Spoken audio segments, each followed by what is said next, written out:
অমৃত ভারত স্টেশনের পরিকাঠামো ক্ষতি দেখতে সরেজমিনে পৌঁছলেন দক্ষিণ পূর্ব রেলের এজিএম সৌমিত্র মজুমদার। বুধবার দুপুর 12টা নাগাদ সেলনকারে চান্ডেল হয়ে আদ্রা ডিভিশনের বরাভূম রেল স্টেশনে এসে পৌঁছন তিনি। এরপর বরাভূম রেল স্টেশনের স্টেশন মাস্টার ও উচ্চপদস্থ আধিকারিকদের নিয়ে গোটা স্টেশন চত্বর ঘুরে দেখেন তিনি। এদিন এজিএম আসার খবরে স্টেশনে এসে পৌঁছয় বলরামপুর নাগরিক মঞ্চের সদস্যরা ও তৃণমূল কংগ্রেসের ব্লক যুব সভাপতি। তারা বরাভূম স্টেশনের অদূরে থাকা রেল গেটের ভোগান্তির কথা তুলে ধরেন অ্যাসিস্ট্যান্ট জেনারেল ম্যানেজারের কাছে। শুধু তাই নয়, পুরুলিয়া এক্সপ্রেস ট্রেনটিকে বরাভূমের স্টপেজ দেওয়ার জন্য দাবি জানান তারা। যদিও এই বিষয়টি নিয়ে কেবল আশ্বাসই দিচ্ছে, সমাধান না। এই বিষয়ে অ্যাসিস্ট্যান্ট জেনারেল ম্যানেজার সৌমিত্র মজুমদারকে জিজ্ঞাসা করা হলে তিনি সংবাদ মাধ্যমের সামনে কিছু বলতে চাননি। রেলের উচ্চ থেকে উচ্চপদস্থ কর্মকর্তা নয়, খোদ রেল মন্ত্রীর আশ্বাসেও ভিজল না চিড়ে, এমনটাই মনে করছেন রেল গেটে জেরবার জনসাধারণ।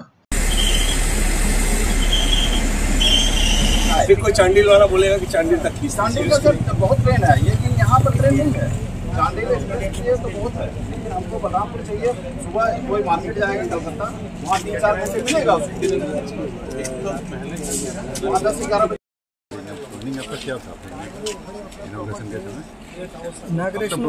इनाग्रेशन का टाइम तक सर ये हम इसको দেখুন, আমরাও দেখলাম, আমরা এখানে ছিলামও, রেলের উচ্চপদস্থ অফিসাররা অনেকেই এসেছিলেন।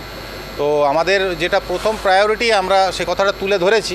আমরা প্রথমেই বলেছি আমাদের আন্ডারপাসটার ব্যাপারে, কারণ এই আন্ডারপাসের জন্য আমাদের রেলের এপাশে যারা আছেন, যারা প্রথমেই রাঙাড়ি থেকে শুরু করে রসুলডি, হরিপালডি থেকে শুরু করে বাঘমুন্ডি থেকে শুধু পাড্ডি থেকে শুরু করে প্রচণ্ড অসুবিধার মধ্যে, যা অসুবিধা হচ্ছে আজকাল আমাদের রেলগেটের জন্য। আমি কিছুদিন আগে একটা লাইভেও বলেছিলাম যে রেলগেটের জন্য আমরা প্রচণ্ড অসুবিধার মধ্যে আছি। তো আমরা সেটাই চাইছি যে আমাদের রেলগেটের সমাধানটা আগে হোক।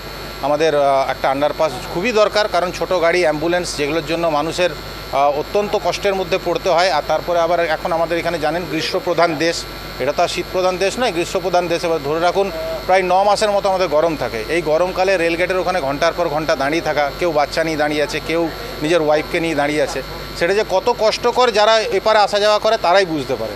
তো আমার চোখের সামনে এমনও ঘটনা ঘটেছে যে কিছু আমাদের পেশেন্ট সে মারা পর্যন্ত গেছে। জিনিসগুলো অত্যন্ত হৃদয় বিদারক এবং অত্যন্ত কষ্টের, চোখের সামনে এমনি দেখতে পাওয়াটা।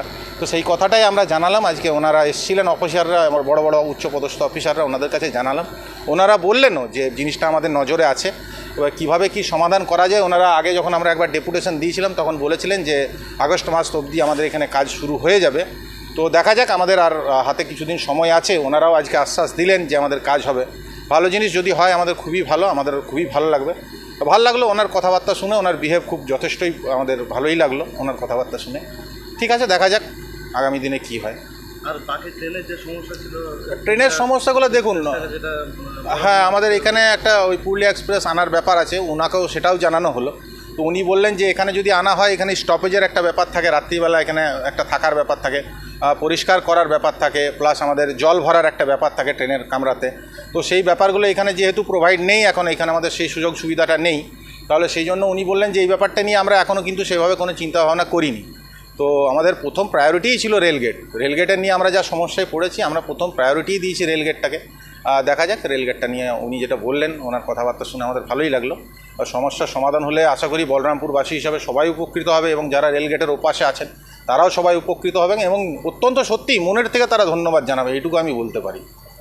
আমি সুপ্রিয় মুখার্জি, বলরামপুর ব্লক যুব তৃণমূল কংগ্রেসের সভাপতি।